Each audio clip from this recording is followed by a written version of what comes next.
Hello, a big welcome to Shadab biology. मैं सदाब अहमद जो आज आपको क्लास 12 के most important chapter principle of inheritance और वेरिएशन चैप्टर से मोस्ट इम्पॉर्टेंट टॉपिक जिसका नाम है sex determination in honey bee, इसके बारे में पढ़ाऊँगा।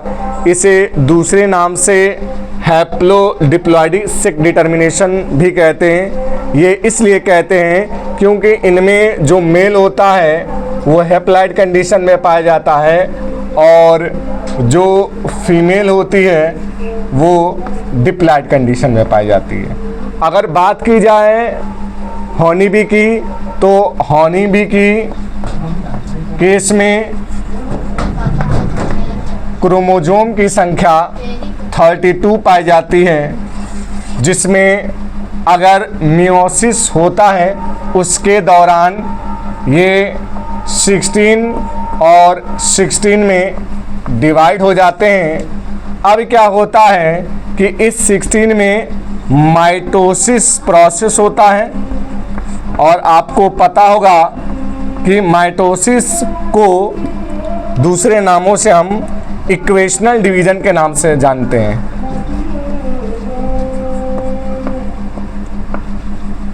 अब इक्वेशनल डिवीज़न किसे कहते हैं? जैसे यदि 16 क्रोमोसोम है और उतना ही क्रोमोसोम बन जाए, इस प्रकार के डिवीज़न को माइटोसिस डिवीज़न कहते हैं और इससे दूसरे लैंग्वेज में या दूसरे फॉर्म में इक्वेशनल डिवीज़नल कहते हैं। अब होता क्या है, जो हनी बी है उसमें जो मेल होता है वो हैप्लॉइड कंडीशन में पाया जाता है, यानी इसकी क्रोमोसोम संख्या आधी होती है यानी 16 होती है। इसमें माइटोसिस डिवीज़न होता है जिससे मेल ड्रोन का फॉर्मेशन हो जाता है। अब बहुत सारे बच्चों के मन में ये आता है कि जो मेल ड्रोन होता है वो इनफर्टाइल होता है। ऐसा नहीं है, मेल ड्रोन भी जो होता है वो फर्टाइल होता है। अब जो दूसरी कंडीशन होती है प्लाइड की, अब इससे कोई स्पर्म अगर आके जुड़ जाता है तो ये ऐड होने के बाद 32 कंडीशन में आ जाता है, जिससे फीमेल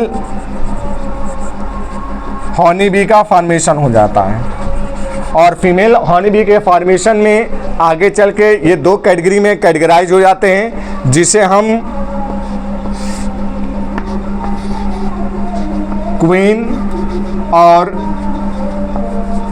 वर्कर के नाम से जानते हैं।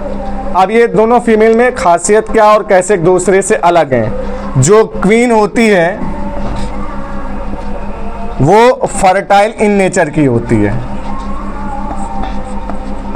और जो वर्कर होती हैं वो इनफर्टाइल होती हैं। अब ये ऐसा कैसे होता है?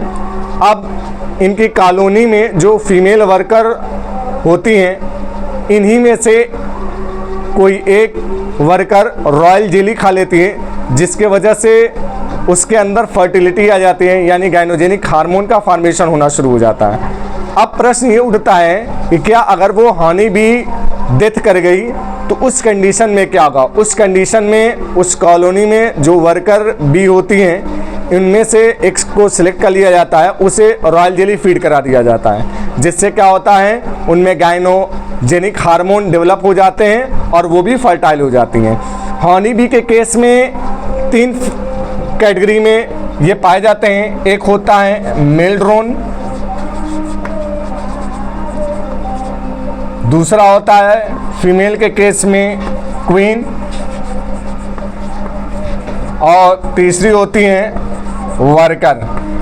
वर्कर इनफर्टाइल होती हैं, इनका मुख्य कार्य छत्ते की देखभाल करना और क्वीन की जो ज़रूरत की चीज़ें हैं उसकी सेफ्टी करना इनका मुख्य कार्य होता है। अगर बात की जाए जो हनी होता है, हनी और वैक्स साइंस के जिस ब्रांच के अंतर्गत हनी बी को कलेक्ट करके उनसे प्रोड्यूस कराया जाता है, उस ब्रांच को हम एपी कल्चर कहते हैं।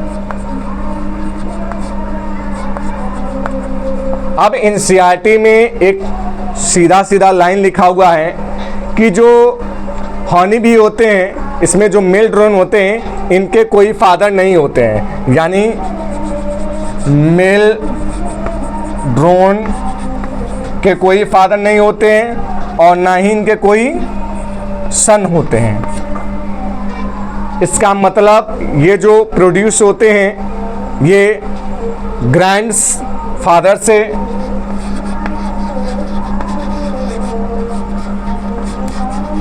द्वारा बनते हैं और इनके खुद के सन नहीं होते हैं तो इनके ग्रैंड सन पाए जाते हैं, यानी इनके क्या होते हैं, ग्रैंड सन होते हैं, क्योंकि इनका जो फॉर्मेशन होता है इनकी मदर से होता है और मैटरनल क्रोमोसोम के द्वारा होता है।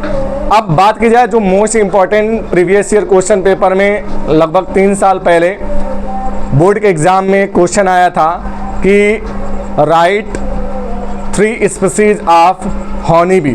तो आपके 3 स्पीसीज होते हैं। पहला है आपका एपिस इंडिका, दूसरा है एपिस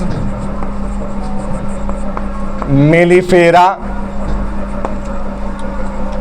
और तीसरा है एपिस डॉर्सेटा। ये मोस्ट इम्पॉर्टेंट क्वेश्चन है जो अब वेरी शॉर्ट क्वेश्चन में आता है। ऐसे ही लगातार वीडियो पाने के लिए आप इस चैनल से जुड़े रहें। धन्यवाद।